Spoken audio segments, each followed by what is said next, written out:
사랑하는 구독자 여러분 반갑습니다. 시원한 8월 한 달 되시길 바라며 구독과 좋아요 버튼도 꾹 눌러주세요. 그럼 사연 시작합니다. 안녕하세요. 서울에서 한정식집을 운영하고 있는 내일 모레 60을 바라보고 있는 여성입니다. 원래는 전주에서 식당을 운영했지만 남편이 서울로 발령받는 바람에 서울로 이사 오면서 식당도 새로 오픈했답니다. 서울에 온 지도 벌써 30년이 다 돼가는데요. 그동안 참 많은 일들이 있었습니다. 곧 딸아이가 결혼을 앞두고 있는 시점에 그동안 엄마로서 잘 살아왔나 생각이 들더라고요. 평소 잘 챙겨보던 사연 채널에 제가 지금까지 살아왔던 인생 이야기를 좀 들려드리려고 이렇게 글을 쓰게 되었습니다. 식당을 운영하다 보면 정말 다양한 사람들을 만나게 되는데요. 아마 여러분께 들려드릴 제 이야기 속에 등장하는 사람들은 제 인생에서 가장 특별하기도 하고 절대 잊히려야 잊힐 수 없는 그런 사람들이랍니다. 나이 들어 주책이라고 하실 수 있겠지만 큰 마음 먹고 제 이야기를 들려드리는 것이니만큼 많은 공감 부탁드려요. 저는 고등학교 시절에 제 과외 선생님을 무척이나 좋아했습니다. 어린 시절에 하라는 공부는 하지 않고 오로지 과외 선생님만 바라보았죠. 그 과외 선생님이 바로 제 남편입니다. 저보다 7살 많았던 남편에게 첫눈에 반해 무작정 시집간다며 울고 불고 떼쓰며 따라다니던 게 엊그제 같은데요. 그렇게 3년 넘게 쫓아다니다가 고등학교를 졸업하자마자 사법고시 준비생이었던 남편과 결혼했어요. 시어머니가 전주에서 한정식집을 운영하셨는데 저보고 나중에 물려받으라며 일을 배우라고 하시더라고요.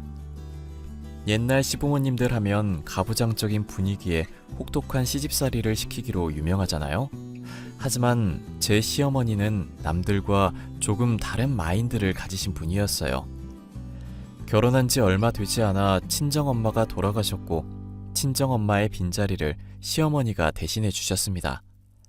옛날인데도 불구하고 고부 갈등은 찾아볼 수 없었고 정말 엄마와 딸처럼 지냈거든요.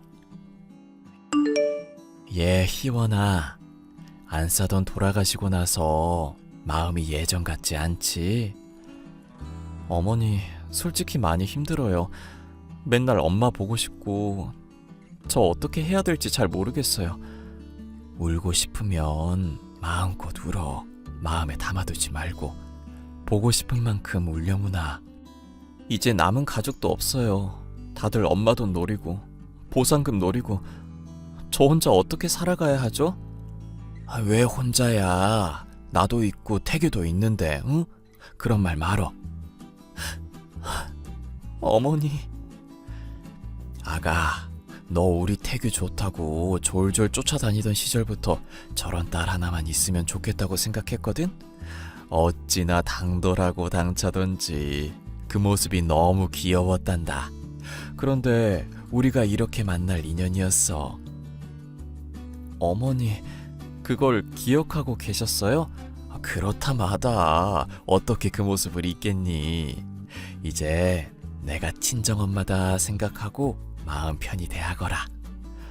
어머니, 정말 그래도 돼요? 그렇고 말고. 나도 너처럼 살가운 며느리 얻어서, 아니, 딸 생긴 것 같아서 기분이 좋다. 말이라도 감사해요. 어머니 없었으면 어쩔 뻔했을까요? 제가 평생 잘 모시고 살게요. 그래, 앞으로 잘 살아보자. 태규가 속썩이거든 언제든지 나한테 오려무나. 내가 잔뜩 혼내줄 테니까. 네, 어머니만 믿을게요. 그렇게 얼마의 시간이 흘렀고 남편도 사법고시에 합격해 검사 생활을 시작했습니다. 그런데 저에게 한 가지 안타까운 시련이 찾아왔어요. 자녀 계획을 세우고 열심히 부부 생활에 임했지만 결혼 생활 7년 차에 접어들었는데도 좋은 소식이 들려오지 않았습니다. 많이 기다린 만큼 기대도 컸는데 매번 안타까운 결과에 실망도 많이 하게 되었죠. 그 당시 시험관 시술이나 인공수정이란 게 흔한 것도 아니어서 자연 임신으로는 상당한 제약이 따랐습니다. 결국 한동안 고생하다가 대학병원에서 정밀검사를 받기로 했어요. 검사 결과는 정말 충격적이었습니다. 제가 선천적으로 자궁이 약해 자연 임신이 어려울 수 있다는 소식을 듣고 말았거든요.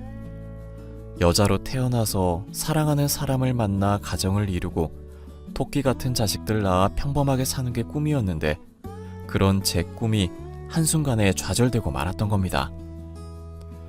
친척들은 곧 이혼당할 거라며 아이도 못 낳는 여자가 결혼 생활을 유지할 수 있겠냐며 손가락질까지 했고 그 당시 저는 모진 시선과 온갖 구설수에 오르내리며 마음고생을 심하게 할 수밖에 없었어요. 저는 큰 슬픔에 빠졌고 그런 저를 위로해줬던 건 바로 남편과 시어머니였습니다. 어머니, 저 어떡해요? 저 아이 못 가질 수도 있대요. 정말 죄송해요, 어머니. 그게 왜 네 탓이냐. 괜찮으니 그런 말 말아라. 대라도 이어야 하는데 그러지 못해서 너무 죄송해요. 그게 무슨 말이야. 꼭 배 아파 낳은 자식만 자식이 되는 건 아니야. 너희들만 괜찮다면 난 입양도 생각하고 있다. 네? 입양이요? 그래, 입양이 나쁜 건 아니잖니. 내가 자식을 다 키워본 입장으로서 한 사람이 인간 하나를 키워낸다는 건 대단한 인내심과 정말 내 살과 뼈를 깎아내는 일이야. 그만큼 각오해야 하는 일이지. 그러니 너무 어렵게 생각하지 말자. 제가 죄송해서 어떻게 그래요. 말씀만으로도 너무 감사해요. 생각지도 못했는데. 네 마음을 내가 알아줘야지. 누가 또 알아준다니? 괜히 마음 아파하지 말고 어느 정도 마음 추스르면 입양 생각해보자. 엄마, 정말 괜찮겠어요? 괜찮고 말고. 마음 추스르면 고아원 가서 한번 둘러보자꾸나. 그 김 원장이랑 잘 아는 사이니까 내가 이야기 좀 해보마. 어머니, 배려 너무 감사해요. 제 마음도 다 이해해 주시고. 저 정말 어머니한테 효도할게요. 그래. 차라리 입양해서 마음 붙이고 정 붙이고 소중하게 키우자꾸나. 엄마, 내가 다 고마워요. 나도 생각하지 못한 걸. 이 은혜 살면서 잊지 않을게요. 엄마가 저한테 해주신 것처럼 저도 아이한테 최선을 다할게요. 그렇게 얼마 뒤 저는 시어머니와 남편과 함께 희망보육원이라는 곳에 가게 되었죠. 정말 눈도 못 뜬 갓난아이부터 초등학생, 중학생까지 저마다 사연을 갖고 사는 아이들이 많았습니다. 아이들과 놀아주기도 하며 한참을 둘러보는데 유독 눈에 띄는 아이가 있더라고요. 4살 된 여자아이였는데 말도 잘하고 유독 저와 남편을 잘 따르는 모습을 보였습니다. 그저 사람이 좋아서 반가워서 그러겠거니 했는데 저희가 집에 갈 시간이 되자 울며 불며 떼를 쓰더라고요. 왜 우냐 물어보니 가면 안 올 거잖아 라며 닭똥 같은 눈물을 흘리는데 어찌나 마음이 아프던지요.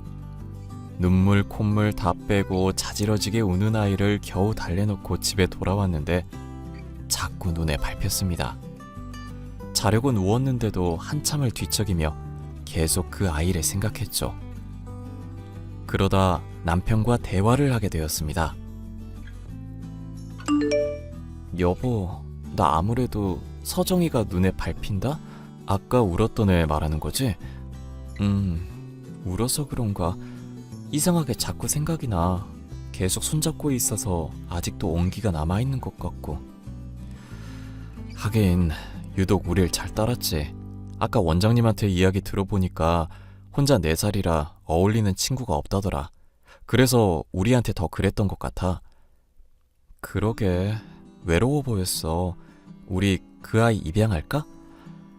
사실 나도 그렇게 생각했는데 당신이 좋다면 나도 좋아. 더군다나 그 아이라면 더더욱. 근데 당신 정말 괜찮아? 갑자기 왜 울어? 어디 아파? 아니, 미안해서 그러지. 내가 몸이 좋질 않아서 당신한테 실망만 시키는 거 아닌가 하고. 또 그러네. 괜찮다니까. 당신이 좋으면 나도 좋아. 가슴으로 낳았지만 누구보다 소중하게 키울 거야. 이미 내 자식이나 다름없지. 이렇게 자꾸 생각나고 눈에 밟히는 거 보면 우리랑 만날 인연이었던 거야. 그러니까 당신도 너무 미안해하지 마. 우리가 열심히 키우면 되는 거야.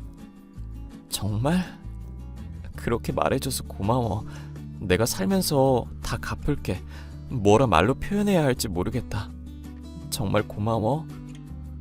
결국 날이 밝자마자 고아원으로 다시 가서 그 여자아이를 입양하는 절차를 밟았습니다. 김서정이라는 이름을 갖고 있었는데 남편의 성을 따 박서정으로 개명도 하고 함께 살게 되었죠. 만날 인연은 따로 있다고 하듯이 처음부터 제 아이인 양 살갑고 친근했고 익숙했어요. 어느 화목한 집안 못지않게 처음부터 그래왔듯이 부러울 정도로 행복한 시간을 보내게 되었습니다. 그렇게 20년의 세월이 흘렀고 저는 시어머니에게 식당을 물려받아 본격적으로 운영하게 되었죠. 물론 시어머니도 함께 일했으나 나이가 드셔서 종종 허드렛 일을 도와주시는 정도였죠. 딸은 대학 졸업을 앞두고 있었고 온 가족이 각자의 위치에서 바쁜 삶을 보내고 있던 시기였습니다. 딸아이는 저희와 함께 살기 시작하면서 그 흔한 투정 한 번 안 부리고 속 한 번 안 썩이고 화목하게 잘 지냈어요. 서정아, 바쁘니? 엄마가 지난번에 보낸 반찬은 잘 받은 거야? 잘 받았어. 왜 이렇게 많이 보냈대? 우리 냉장고 작은 거 알잖아. 친구들이랑 나눠 먹으라고. 잘 먹어야 공부도 잘하는 거야. 우리 딸 고생하는 거 알아서 할머니랑 같이 만든 거야. 다 네가 좋아하는 걸로. 역시 우리 엄마랑 할머니가 최고야. 강아지, 요즘 힘든 건 없어? 할머니, 저 워낙 튼튼하고 깡다고 있는 거 알잖아요. 그래, 그건 알지. 그래도 힘든 게 있으면 바로바로 말해. 그래야 속 안 썩지. 사실 할머니, 나 사법시험 준비하고 있어요. 내년에 3학년 되면 졸업 준비도 미리 해야 하니까 공부 같이 해버리게요. 어? 너 너무 힘들지 않겠니? 논문도 써야 하고 졸업 준비하는 것도 힘든데 사법고시 하면 너 정말 잠도 못 잘 텐데. 아이고, 그렇게 힘든 거 아서라 아서. 예, 서정아, 안 하면 안 되겠니? 그러게 말이다. 너무 무리하는 거 아닌가 싶다. 할머니도 걱정하시고. 사법고시가 만만한 시험은 아니다. 아무리 날고 기어도 떨어지는 게 사법고시야. 너 단단히 각오해야 한다. 할머니, 엄마 아빠 걱정 마요. 나 아빠 닮아서 똑똑하니까. 미리 준비해서 한 번에 합격할게요. 쉬엄쉬엄 공부해. 몸 상하면 걱정할 사람들 많다. 나 젊어서 괜찮아. 할머니 건강이나 잘 챙기세요. 엄마 아빠도. 조만간 시험 끝나면 전주 한번 내려갈게요. 맛있는 거 많이 해줘요. 특히 할머니표 감자전. 알겠다, 우리 강아지. 조만간 또 연락하렴. 힘내거라. 아빠가 시험에 참고될 만한 자료들 정리해서 메일로 보내줄 테니까 시간 날 때마다 참고해. 그렇게 2년이라는 시간이 흘렀고 딸아이는 약속대로 졸업과 동시에 사법시험 합격이라는 영예를 안겨주었습니다. 시어머니는 집안의 경사라 하며 동네에 현수막도 걸자고 하셨죠. 결과 발표를 듣고 딸이 전주로 내려왔고 정말 동네 잔치를 벌였습니다. 남편도 자기 닮아서 똑똑하다며 크게 기뻐했고 가족 모두가 행복에 겨워 눈물을 흘릴 지경이었죠.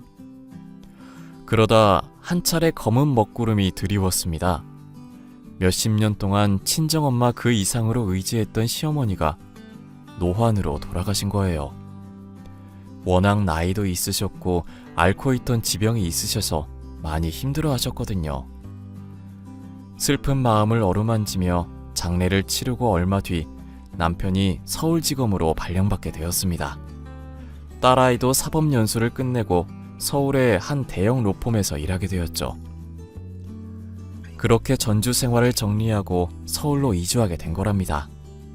새로 식당도 오픈하고 바쁜 부녀 뒷바라지 하느라 정신없는데 고아원 원장님이 연락 오더라고요. 고아원 원장님과 전화통화를 끝낸 저는 내심 불안해졌어요. 사실 얼마 전부터 딸아이의 친모라는 사람이 자신의 아이가 보고 싶다며 찾아왔다는 겁니다. 제가 지금까지 있는 정 없는 정 줘가며 키워온 자식인데 다시 데려갈까봐 두려웠나 봐요. 가슴으로 낳은 자식이지만 친자식이다 생각하고 온 애정을 다 쏟았는데 딸이 이제라도 친엄마한테 가고 싶다고 하면 어쩌지 하는 생각도 있었고요. 결국 뜬 눈으로 며칠 지샜는데 아니나 다를까 불안한 예감은 틀리지 않았습니다. 제가 운영하는 식당에 바로 딸아이의 친엄마가 찾아온 거였어요. 긴장되는 마음을 겨우 가라앉히고 조용히 대화를 시작했습니다. 김희원 씨 되시죠? 누군지는 대충 눈치채셨을 것 같은데. 서정이 친모예요. 네, 알고 있어요. 여기까진 어쩐 일이시죠? 어쩐 일이긴. 귀한 우리 딸 얼굴 좀 보려고 왔지. 그동안 우리 서정이 키워줘서 고마워요. 몇십 년 동안 찾지도 않다가 왜 이제 와서 그래요? 시끄럽게 굴지 말고 서정이 번호나 불러요. 나머지는 내가 알아서 할 테니까.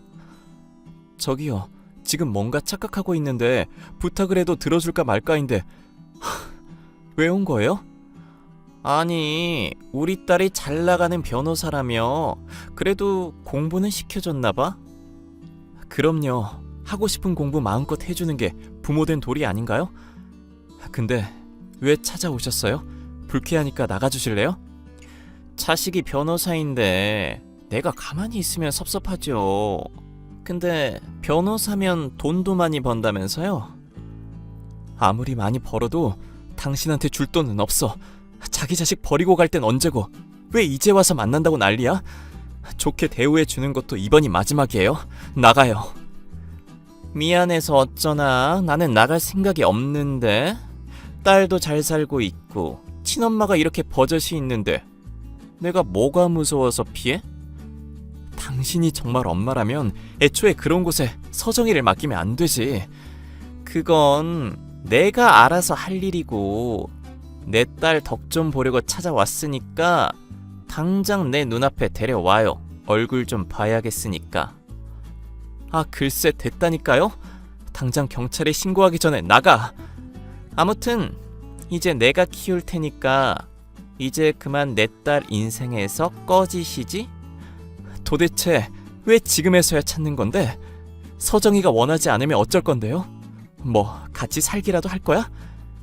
내가 내 자식 보겠다는데, 한번 만나겠다는데 무슨 상관? 내가 알아서 친권이니 뭐니 다 법적 처리할 테니까 기대해요. 서정이가 원한다면 얼마든지 보내줄 수 있는데 당신 하는 꼬락서니를 봐서는 설마 돈 필요한 건 아니죠?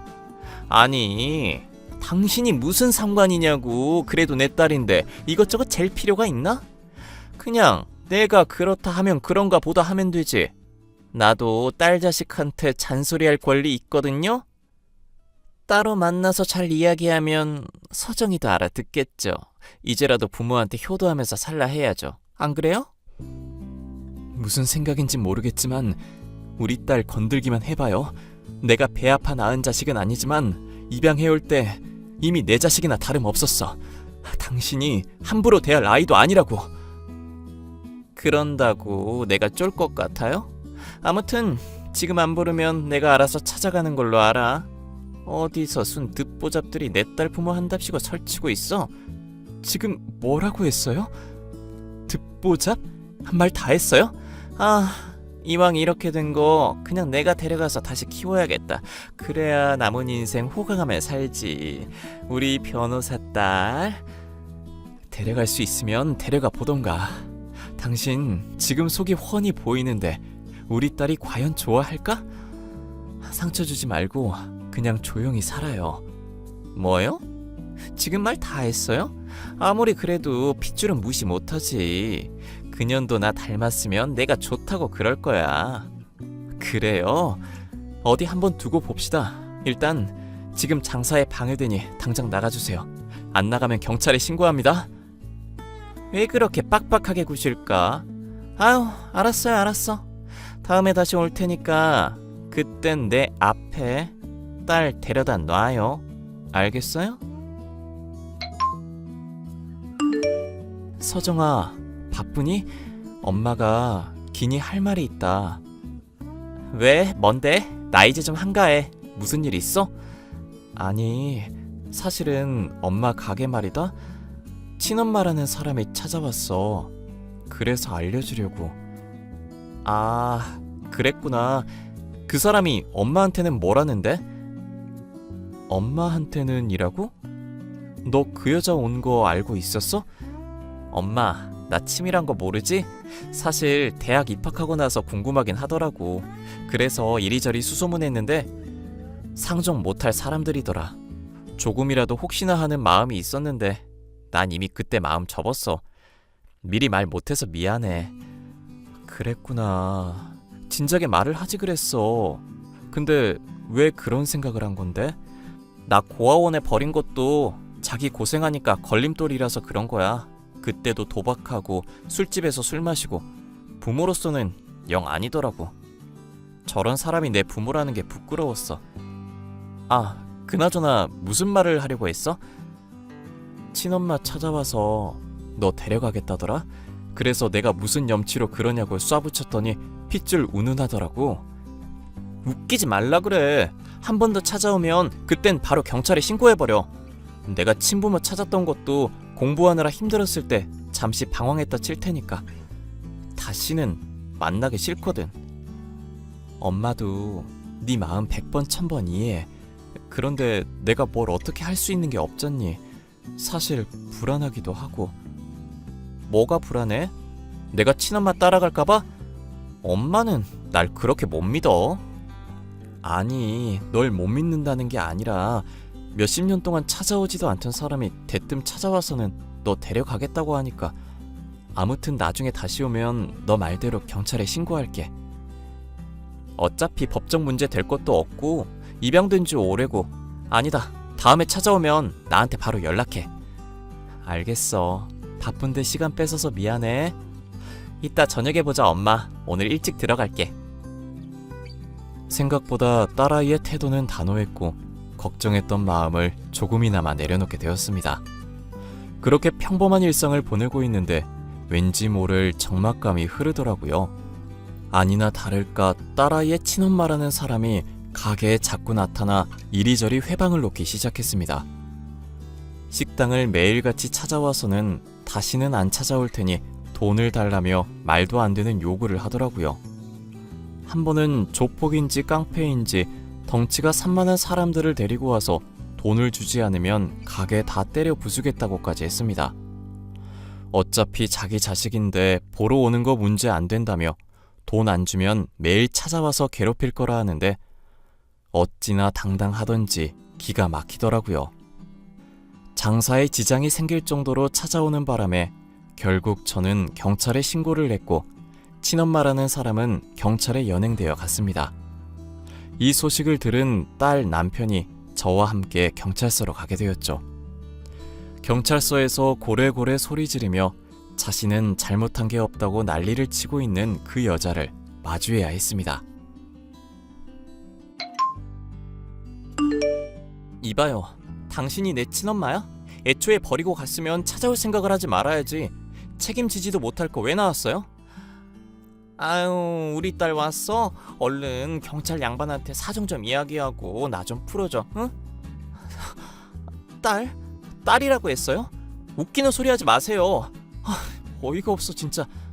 야, 엄마한테 싹수 없게 할래? 어디서 배워먹은 버릇이야? 너 이게 다 근본 없는 사람들한테 키워져서 그런 거야. 아유, 내 속이 그냥. 이보세요. 근본 없는 건 당신이 근본이 없겠지. 배 아파 낳은 자식 버리고 갈 땐 언제고.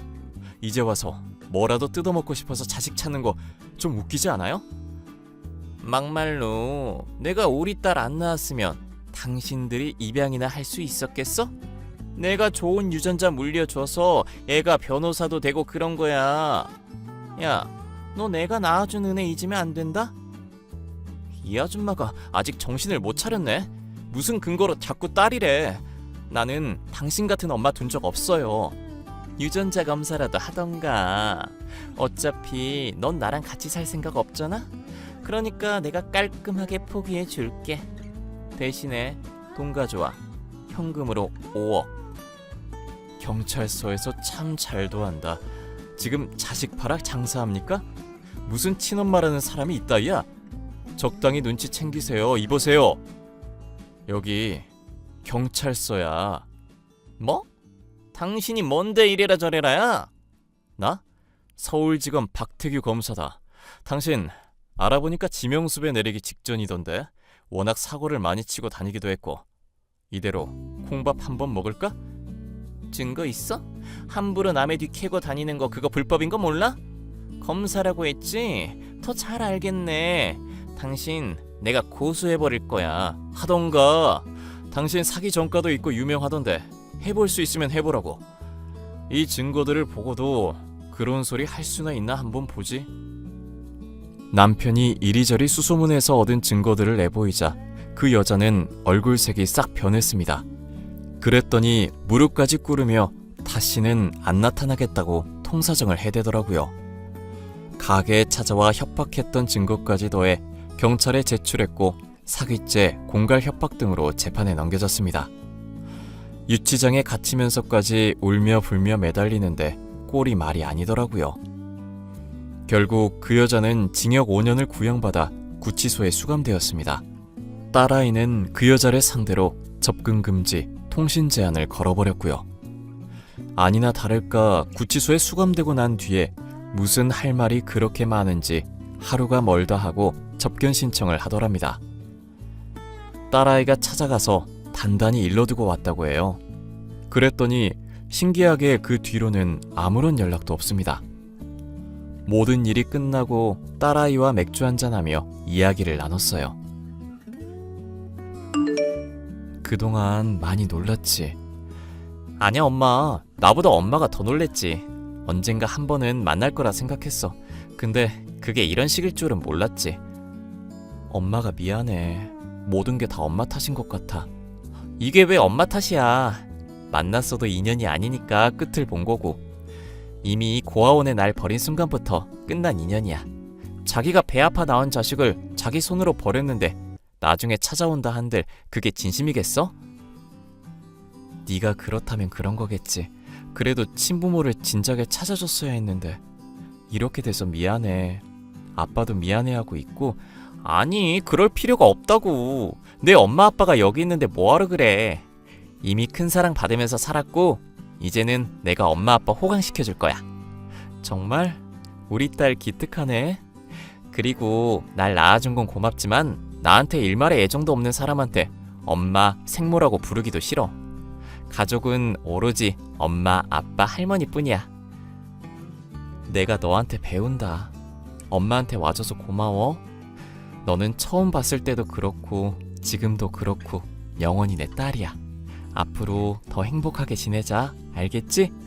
알겠어 엄마. 내가 많이 사랑해.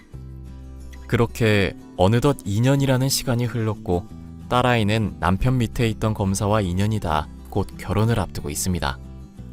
결혼 준비한다고 정신없는 와중에도 절 챙기는 딸아이를 보고 있으면 매일매일 행복해서 눈물이 날 지경이랍니다. 배 아파 낳은 자식은 아니지만 이미 제 친자식이나 다름없는 딸아이가 앞으로도 더 행복했으면 좋겠어요. 제가 죽는 날까지 딸아이의 행복을 위해 기도하면서 저 또한 열심히 살 겁니다. 그런 저의 모습 기대해주세요. 제 사연은 여기까지입니다. 사연을 들으시면서 어떤 생각이 드셨나요? 자식과 부모지간은 천륜지간이라고 합니다. 하늘이 이어준 인연이라는 뜻인데 배 아파 낳은 자식만이 내 자식이 아닌 걸 인생을 살아오면서 알게 되었어요. 고아원에서 딸을 만나지 않았더라면 아마도 지금의 행복은 누릴 수 없었겠죠? 제 사연이 공감되셨다면 응원의 댓글 부탁드리고 날이 많이 더운데 건강 잘 챙기세요.